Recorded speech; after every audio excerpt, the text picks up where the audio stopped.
Hi friends, ఈ వీడియోలో మనం 4వ తరగతి తెలుగు పాఠ్యపుస్తకంలోని అంశాల గురించి తెలుసుకుందాం. వ్యాకరణం గురించి కూడా తెలుసుకుందాం. మొదటి పాఠం పేరు గాంధీ మహాత్ముడు. ఇది సంస్కృత పాఠం. ఇతివృత్తం వచ్చేసరికి మహనీయుల చరిత్ర, ప్రక్రియ గేయం, రచయిత వచ్చేసరికి బసవరాజు అప్పారావు. రెండవ పాఠ్యాంశం పేరు గోపాల్ తెలివి. ఇది కూడా సంస్కృత పాఠం. ఇతివృత్తం వచ్చేసరికి సమయస్ఫూర్తి, ప్రక్రియ కథ, రచయిత లేరు దీనికి. మూడవ పాఠ్యాంశం వచ్చేసరికి దేశమును ప్రేమించమన్న. ఇతివృత్తం వచ్చేసరికి దేశభక్తి, ప్రక్రియ గేయం, రచయిత లేదా మూలం వచ్చేసరికి గుర్యాడి వెంకట అప్పారావు గారు. నాలుగవ పాఠ్యాంశం వచ్చేసరికి పరివర్తన. ఇతివృత్తం పిల్లల స్వభావం, ప్రక్రియ కథ, రచయిత వెంకట పార్వతీశ కవులు. ఐదవ పాఠ్యాంశం వచ్చేసరికి సత్యమహిమ. ఇతివృత్తం నైతిక విలువలు, ప్రక్రియ గేయ కథ, రచయిత అవధాని రమేష్. ఆరవ పాఠ్యాంశం వచ్చేసరికి ముగ్గుల్లో సంక్రాంతి, సంస్కృతి సంప్రదాయాలు. ఇతివృత్తం ప్రక్రియ వ్యాసం, రచయితల బృందం రచించారు. ఏడవ పాఠ్యాంశం పద్యరత్నాలు. ఇతివృత్తం నైతిక మానవీయ విలువలు, ప్రక్రియ వచ్చేసరికి పద్యం, శతకవులు రచించారు. ఎనిమిదవ పాఠ్యాంశం వచ్చేసరికి బారిస్టర్ పార్వతీశం. ఇతివృత్తం హాస్యం, ప్రక్రియ కథనం, రచయిత వచ్చేసరికి మొక్కపాటి నరసింహశాస్త్రి. తొమ్మిదవ పాఠ్యాంశం వచ్చేసరికి రాజు కవి. ఇతివృత్తం సామాజిక అంశం, ప్రక్రియ పద్య కథ, రచయిత లేదా మూలం గుర్రం జాషువా. మొదటి పాఠ్య భాగంలోని అంశాల గురించి తెలుసుకుందాం. గాంధీ మహాత్ముడు, ప్రక్రియ గేయం, ఇతివృత్తం మహనీయుల చరిత్ర, బసవరాజు అప్పారావు గారు. గాంధీ మహాత్ముడు బయలుదేరగా కలకల నవ్వింది జగత్తు, కలకల నవ్వింది. ఇది వచ్చేసరికి గాంధీ మహాత్ముడు గురించి చెప్తుంది ఈ పంక్తులు. స్వాతంత్ర్య ఉద్యమంలో గాంధీ మహాత్ముడి కదలికలు, చర్యలు ప్రజలను ఏ విధంగా ఉత్తేజపరిచాయో గేయం ద్వారా తెలియజేయబడింది. గాంధీ స్వాతంత్ర్య సాధన కొరకు బయలుదేరగా జగత్తు మొత్తం ఆనందంతో నవ్వింది. గాంధీ మహాత్ముడు నడవగా భూమి కంపించిపోయింది. మహాత్ముడు కన్నెత్తి చూడగా అధర్మం గడగడ వణికింది. జాతిపిత బోసు నవ్వు నవ్వగా స్వరాజ్యం కనుల ఎదుటే నిలిచింది. బాపూజీ మాట్లాడినప్పుడు ఓంకారం గనగన మోగింది. చివరగా గాంధీ మహాత్ముడు స్వాతంత్ర్య ఉద్యమానికి స్వస్తి పాడగా స్వరాజ్యం అనేది మోక్షము చేతికి చిక్కింది.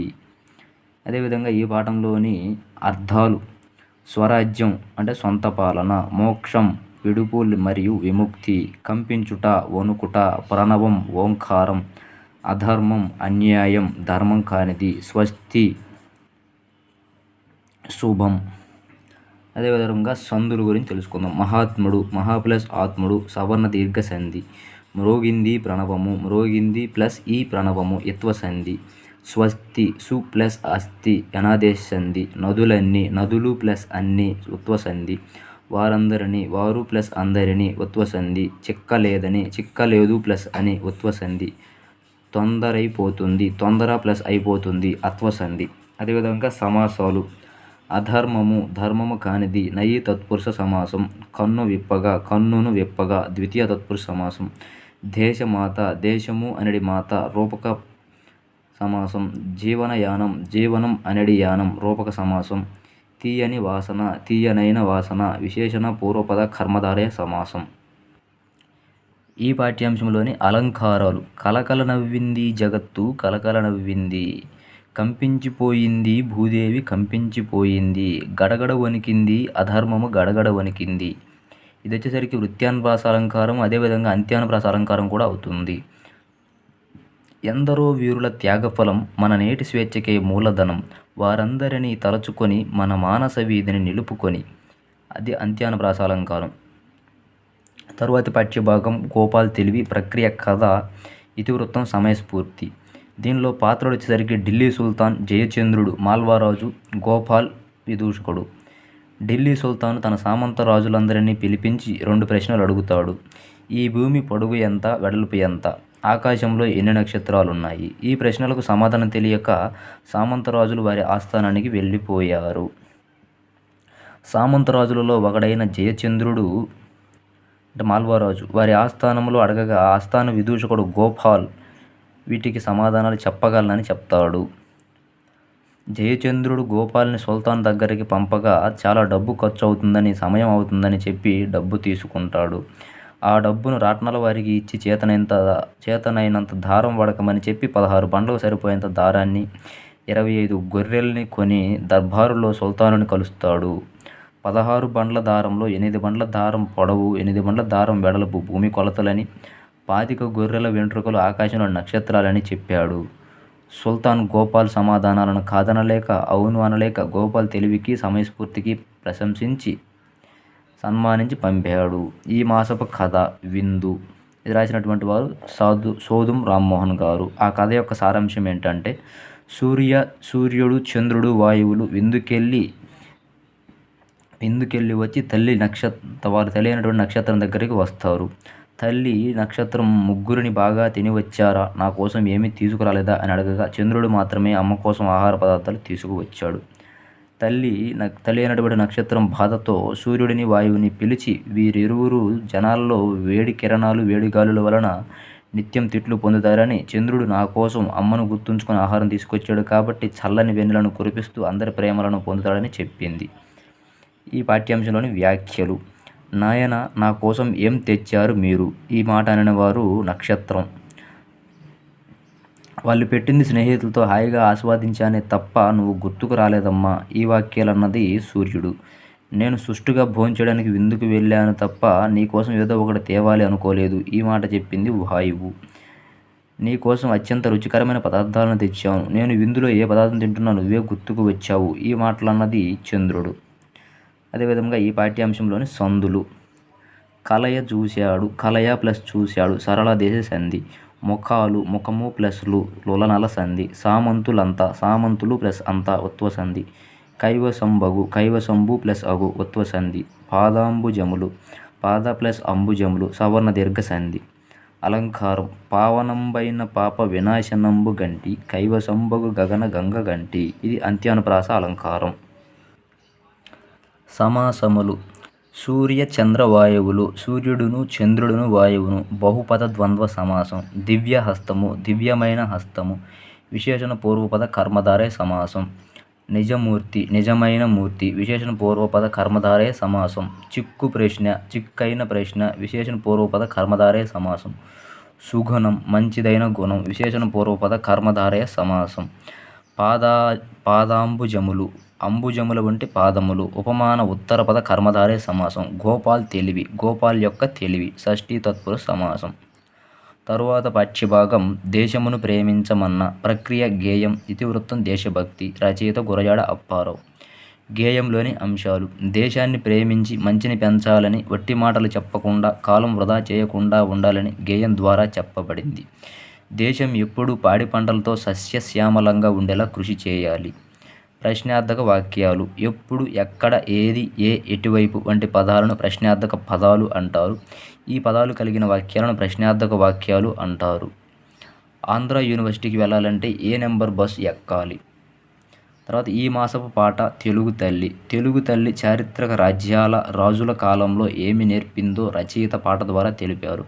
శాతవాహనుల కాలం శాంతి పాఠాన్ని, పూర్వవేంగి యుగం పుణ్య కవితలు, కాకతీయుల కాలం ఖడ్గ పాండిత్యము, రెడ్డిరాయల కాలం లలిత కళలు, గాంధీదేవుని యుగం సదయ హృదయములు. సందులు. దేశం అంటే, దేశము ప్లస్ అంటే ఉత్వ సంధి. మతములన్నీ, మతములు ప్లస్ అన్ని ఉత్వ సంధి. చేతికందిన, చేతికి ప్లస్ అందిన ఇత్వ సంధి. అన్నదమ్ములు, అన్న ప్లస్ తమ్ముడు గసడద వాదే సంధి. ఆత్మాభిమానం, ఆత్మ ప్లస్ అభిమానం సవర్ణ దీర్ఘ సంధి. తరువాత సమాసాలు. పాడి పంటలు, పాడి మరియు పంట ద్వంద్వ సమాసం. అన్నదమ్ములు, అన్న మరియు తమ్ముడు ద్వంద్వ సమాసం. తెలుగు తల్లి, తెలుగు అనేది తల్లి రూపక సమాసం. పెద్ద అడవి, పెద్దదైన అడవి విశేషణ పూర్వపద కర్మధారయ సమాసం. దేశాభిమానం, దేశమునందు అభిమానం సప్తమి తత్పురుష సమాసం. దేశభక్తి, దేశమునందు భక్తి సప్తమి తత్పురుష సమాసం. తేనె పలుకులు, తేనె వంటి పలుకులు ఉపమాన పూర్వపద కర్మధారయ సమాసం. తరువాత పాఠ్యభాగం. పరివర్తన ప్రక్రియ కథ, ఇతివృత్తం పిల్లల స్వభావం. రచయిత వెంకట పార్వతీశ కవులు. ఈ కథలో పాత్రధారులు. రాము, కాకి, తేనెటీగ, చీమ. నాకు అంత తీరిక లేదు, పూల నుంచి తేనెను సేకరిస్తున్నాను, పూలు తొందరగా వాడిపోతాయి, నాకు చాలా పని ఉంది. ఈ మాటలన్నది తేనెటీగ. రానున్నది వానాకాలం, అసలే నాకు గూడు లేదు, ఒక్కొక్క పూలను తెచ్చుకొని శ్రమించి గూడు కట్టుకుంటున్నాను. ఈ మాటలన్నది కాకి. ఇప్పుడు కష్టపడి గింజలు దాచుకుంటే అప్పుడు సుఖంగా ఉండొచ్చు అన్నది చీమ. సందులు. తేనెటీగ, తేనె ప్లస్ ఈగ టుగాగమ సంధి. కష్టపడి, కష్టము ప్లస్ పడి పడ్వాది సంధి. పాదాభివందనం, పాద ప్లస్ అభివందనం సవర్ణ దీర్ఘ సంధి. అక్కడున్న, అక్కడ ప్లస్ ఉన్న అత్వ సంధి. చదువు అంటే చదువు ప్లస్ అంటే ఉత్వసంధి. నాకిప్పుడు నాకు ప్లస్ ఇప్పుడు ఉత్వసంధి. తరువాత సమాసాలు. వంటగది వంట కొరకు గది చతుర్థి తత్పురుష సమాసం. తిండి గింజలు తిండి కొరకు గింజలు చతుర్థి తత్పురుష సమాసం. 4 కడలు 4 సంఖ్య గల కడలు ద్విగు సమాసం. భరత వంశం భరత అను పేరు గల వంశం. సంభావన పూర్వపద కర్మధారయ సమాసం. పాదాభివందనం పాదములకు వందనం షష్ఠీ తత్పురుష సమాసం. పడవ నడపబోయి పడవనను నడపబోయి ద్వితీయ తత్పురుష సమాసం. ఏరు దాటి ఏరును దాటి ద్వితీయ తత్పురుష సమాసం. వింత లోకం వింతైన లోకం విశేషణ పూర్వపద కర్మధారయ సమాసం. అలంకారములు. పారుతున్న నీళ్ల గలగలలు పక్షుల కిలకిలలు వాటి రెక్కల టపటపలతో పచ్చని ప్రకృతి ఆహార్యంలా ఉంది. ఇది స్వభావోక్తి అలంకారం. తరువాత పక్షిభాగం. సత్యమహిమ ప్రక్రియ గేయ కథ ఇతివృత్తం నైతిక విలువలు. రచయిత అవధాని రమేష్. దీనిలో వచ్చేసరికి బీదవాడు నదీదేవత బంగారు గొడ్డలి వెండి గొడ్డలి బీదవాడి గొడ్డలి. ఏకవచనం బహువచనం. చెట్టు చెట్లు దేవత దేవతలు బహుమానం బహుమానాలు పిల్లవాడు పిల్లలు నది నదులు. క్షీరాన్నం పాయసము పుణ్యం కానిది పాపము రాయి పాషాణము బెల్లంతో చేసేది పానకము. ఒక శరీర భాగం పాదము ఒక పక్షి పావురము పక్క భాగం పార్శ్వము. సందులు. రామన్న రామ ప్లస్ అన్న అత్వసంధి. నిజమే నిజము ప్లస్ ఏ ఉత్వసంధి. సమాసాలు. సత్యవ్రతం సత్యము అనేది వ్రతం రూపక సమాసం. ముద్దు బిడ్డ ముద్దైన బిడ్డ విశేషణ పూర్వపద కర్మధారయ సమాసం. బంగారు గొడ్డలి బంగారుదైన గొడ్డలి విశేషణ పూర్వపద కర్మధారయ సమాసం. వెండి గొడ్డలి వెండిదైన గొడ్డలి విశేషణ పూర్వపద కర్మధారయ సమాసం. నష్టపరిహారం నష్టము నుండి పరిహారం పంచమి తత్పురుష సమాసం. తరువాత పక్షిభాగం. ముగ్గుల్లో సంక్రాంతి ప్రక్రియ వ్యాసం ఇతివృత్తం సంస్కృతి సాంప్రదాయాలు రచయితల బృందం. పాత్రల పేర్లు. అనూష ఆదిత్య అత్తమ్మ. అనూష తమ్ముడు ఆదిత్యని వెంటబెట్టుకొని అత్తమ్మ పాల్గొంటున్న ముగ్గుల పోటీలకు వెళ్ళి అక్కడ అత్తమ్మ ద్వారా సంక్రాంతి ముగ్గుల గురించి తెలుసుకోవడమే ఈ ముగ్గుల్లో సంక్రాంతి పాఠం ఉద్దేశం. అనూషకు వివిధ రకాల ముగ్గులను సంక్రాంతి విశిష్టతను ఈ విధంగా చెబుతుంది. సంక్రాంతి ముగ్గుల పోటీ కాబట్టి నేను సంక్రాంతి విశిష్టతను తెలియజేసే ముగ్గును వేశానని భోగిమంట గంగిరెద్దులు గాలిపటాలను నా ముగ్గుల్లో చూపించానని చెబుతుంది. నేను భోగిమంటలో వేయడానికి నెల రోజుల కిందటే ఆవు పేడ పిడకలు ఎండబెట్టి దండగుచ్చి ఉంచాను అని అనూష అత్తమ్మతో చెబుతుంది. అత్తమ్మ ధనుసు ముగ్గు గురించి వివరిస్తూ ధనుస్సంక్రమణం అంటే సూర్యుడు ధనుసు రాశిలో ప్రవేశించడం అని దీనికి ధనుర్మాసం అంటారు అని చెప్తుంది. ఈ ముగ్గులో హరిదాసులు పూర్ణ కలశం పొంగలి కుండలో కనబడుతున్నాయి అని ఆదిత్య అనూషతో చెప్పింది. కోడిపుంజుల ముగ్గుల గూర్చి చెబుతూ సంక్రాంతికి కొన్ని ప్రాంతాల్లో కోడిపందాలు ఎడ్ల బండి పరుగులు కుస్తీ పోటీలు కబడ్డీ పోటీలు మొదలు నిర్వహిస్తారని చెబుతుంది. స్త్రీ శక్తిని తెలిపే ముగ్గు చంద్రయాన్ ముగ్గు ఎద్దుల ముగ్గు ధాన్యపు ముగ్గు పూర్ణ కలశాల ముగ్గు ఇలా ఎన్నో రకాల ముగ్గులను గూర్చి ఆదిత్య అనూషులకు అత్తమ్మ వివరించింది.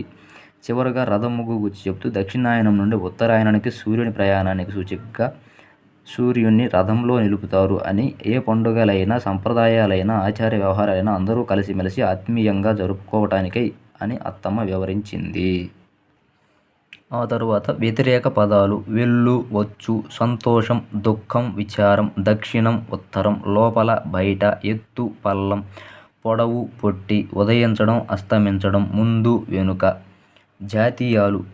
మట్టి మనుషులు అంటే శ్రామికులు శ్రమజీవులు మట్టిలో కలిసిపోవడం మరణించడం మన్ను తిన్న పాములాగా కదలక మెదలక తలవంపులు అగౌరవం తల పండిన విశేష అనుభవం గడించిన తల దూర్చడం జోక్యం చేసుకోవడం మట్టిలో పుట్టిన ఈ ప్రాంతంలో జన్మించిన మట్టి పాలైన వృధా అయిన నోట్లో మట్టి కొట్టడం అన్యాయం చేయడం తలసరి ఒక్కొక్కరి లేదా సగటు తలలో నాలుక అమరికలు లేకుండా కలిసిపోవడం. అదేవిధంగా విశేషణం అంటే ఏంటి? ఒక వాక్యంలో నామవాచకం యొక్క రంగు రుచి స్థితి మొదలైన గుణాలను తెలియజేసే పదాలను విశేషణములు అంటారు. వాక్యంలో విశేషణం సాధారణంగా నామవాచకానికి ముందు వస్తుంది. ఏనుగు పెద్ద జంతువు పుస్తకానికి అందమైన అట్ట వేశారు కాచిన పాలు తాగాలి నిమ్మకాయకు పుల్లటి రుచి ఉంటుంది పచ్చని గోరింటాకు ఎర్రగా పండుతుంది. ఇక్కడ అండర్లైన్ చేసినవి విశేషణాలు అవుతాయి. ఈ మాసపు కథ నకిలీ కన్ను. పాత్రల పేర్లు. మౌల్వీ నసీరుద్దీన్ ధనికుడు. నకిలీ కన్ను కథ నసీరుద్దీన్ కథల నుంచి తీసుకోబడింది.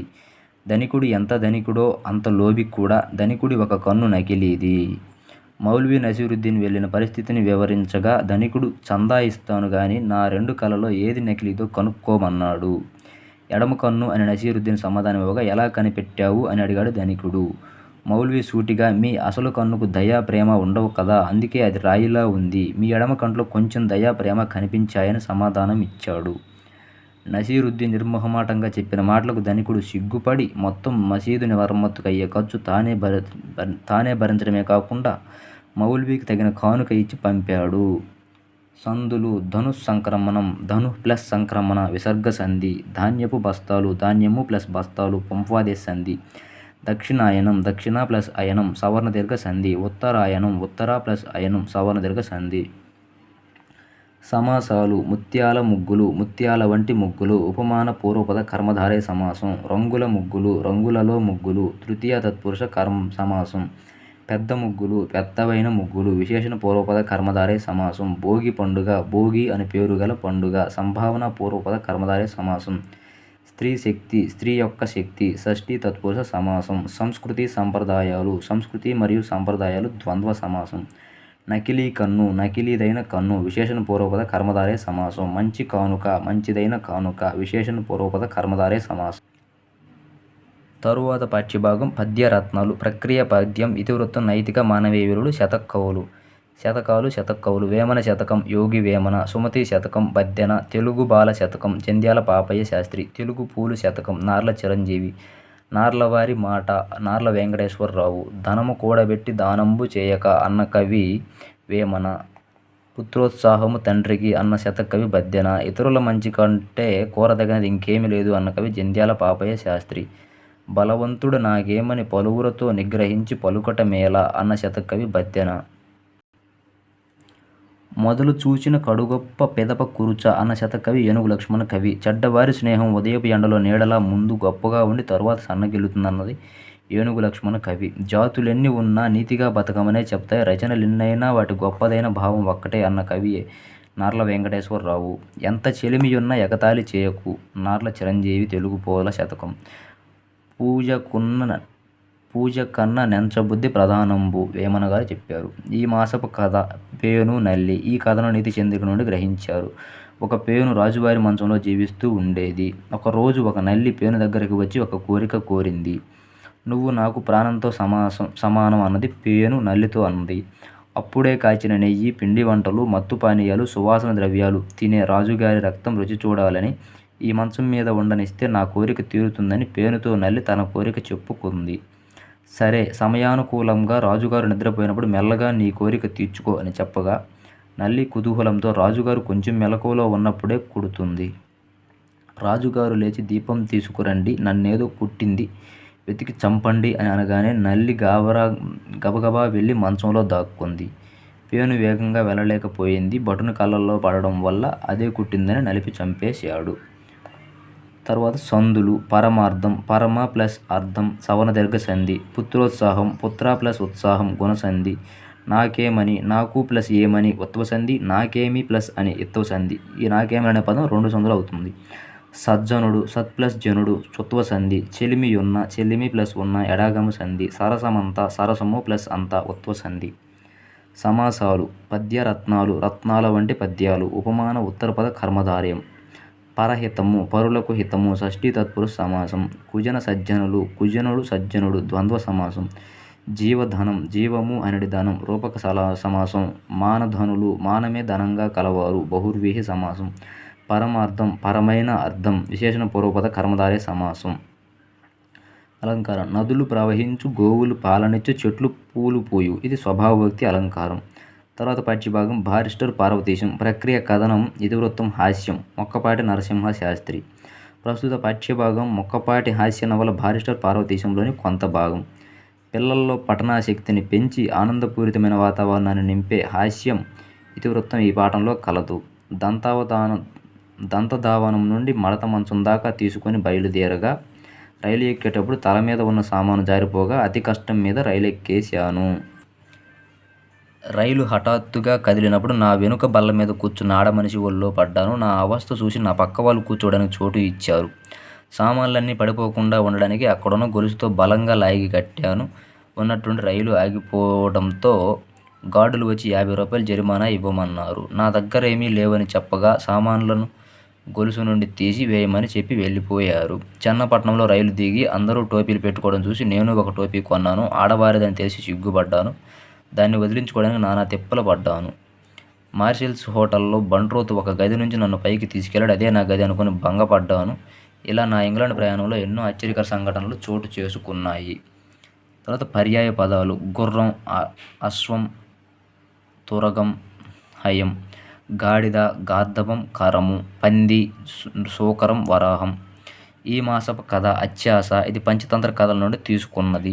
ఒక వేటగాడు వేటాడి చంపిన లేడిని భుజాన వేసుకొని పందిపై బాణం వేయగా పంది వేటగాడిపై దాడి చేసింది. ఈ పెనుగులాటలో లేడి, పంది, వేటగాడు, పాము మరణించాయి. అటుగా వచ్చిన నక్క ఇది చూసి బోలెడంత మాంసము, మంచి విందు భోజనం అంటూ సంబరపడి ముందుగా నరాలతో తయారు చేసిన వింటి నారిని తింటా అని వింటిని కొరికింది. నారి తెగి గుండెకి తగలడం వల్ల నక్క అక్కడే చనిపోయింది. ఇదే అత్యాశ. సందులు: హితోపదేశం, హిత ప్లస్ ఉపదేశం గుణసంధి. దుక్కిటెద్దు, దుక్కి ప్లస్ ఎద్దు టొగాగమ సంధి. చేలు ప్లస్ అన్ని, చేలన్ని ఉత్వ సంధి. అతి ప్లస్ ఆశ, అత్యాశ అనాదేశ సంధి. బోలెడు ప్లస్ అంత, బోలెడంత ఉత్వ సంధి. అదేవిధంగా సమాసాలు: హితోపదేశం, హితము గురించి ఉపదేశం, ద్వితీయ తత్పురుష సమాసం. ఇంగ్లాండుకు ప్రయాణం, షష్ఠీ తత్పురుష సమాసం. రైలు కుదుపు, రైలు యొక్క కుదుపు, షష్ఠీ తత్పురుష సమాసం. చిన్నదైన గది, చిన్న గది, విశేషణ పూర్వపద కర్మధారయ సమాసం. నల్లని మబ్బులు, నల్లనైన మబ్బులు, విశేషణ పూర్వపద కర్మధారయ సమాసం. ఎర్రని మబ్బులు, ఎర్రనైన మబ్బులు, విశేషణ పూర్వపద కర్మధారయ సమాసం. అలంకారాలు: కాకీక, కాకిక, కాక, కేకీకా. ఇది వృత్యానుప్రాస అలంకారం. నాన్న నన్నని ననిన, నేను నాన్న ననను. వృత్యానుప్రాస అలంకారం. మీ మామ మా మామ, మా మామ మీ మామ, మీ మామ మా మామ, మీ మామ మీ మామే, మా మామ మా మామే. వృత్యానుప్రాస అలంకారం. తర్వాత పఠ్యభాగం: రాజు, కవి. ప్రక్రియ పద్య కథ. ఇతివృత్తం సామాజిక అంశం. రచయిత గుర్రం జాషువా. పాత్రల పేరు: రవి, తాతయ్య. పద్య కథ: పద్యములను వచనాన్ని జోడించి ఈ ప్రక్రియ రూపుదిద్దుకుంటుంది. ప్రస్తుత పాఠ్యాంశంలో పిరదౌసి రచనను పద్యకథ రూపంలో చెప్పడం జరిగింది. రాజు గొప్పవాడా, కవి గొప్పవాడా అన్న ధోరణిలో ఈ పద్యకథ సాగుతుంది. రవి అనే బాలుడు వాళ్ళ తాతయ్యని రాజు గొప్పవాడా, కవి గొప్పవాడా అని అడిగాడు. పాఠశాల మాస్టారు తెలుసుకొని రమ్మన్నారని చెప్పాడు. బోలెడు డబ్బు ఉంటుంది కాబట్టి రాజా గొప్పవాడు అని రవి అనగా, ఒక కథను చెప్తాను, అది విని ఎవరు గొప్పవారో నువ్వే చెప్పు అని తాతయ్య అన్నారు. సౌదరాజమందు జన్మించెనొక బిడ్డ, పూరి గుడిసెలోన పుట్టెనొకడు. ప్రబలి రందు నిండు రాజయ్యనొకడు, నొకడు రాను రాను సుకవి అయ్యే అంటూ తాతయ్య ప్రారంభించాడు. అతని రాజదండమధికార అనే పద్యం ఈ పాఠంలోనిదే. రాజు మరణించెనొక తార రాలిపోయే, కవియు మరణించెనొక తార గగనమెక్కే. రాజు జీవించె రాతి విగ్రహములందు, సుకవి జీవించె ప్రజల నాలుకల యందు. ఇది కూడా ఈ పాఠంలోనిదే. రాజు కవులలో ఎవరు గొప్పవారో ఇప్పటికీ నీకు అర్థమై ఉంటుందిగా రవి అని తాతయ్య అడగగా, కవే గొప్పవాడని చెప్పాడు రవి. పర్యాయ పదాలు: ఇల్లు, నివాసము, గృహం. కత్తి, ఖడ్గం, కృపాణం. తార, నక్షత్రం, చుక్క. ధనం, డబ్బు, సొమ్ము. ప్రపంచం, లోకం, జగత్తు. ఈ మాసపు పాట వెయ్యేళ్ల కవినోయ్ అడవి బాబురాజు రచించారు. ఇందులో వెయ్యేళ్ల కవి ఎవరంటే సాహిత్యం.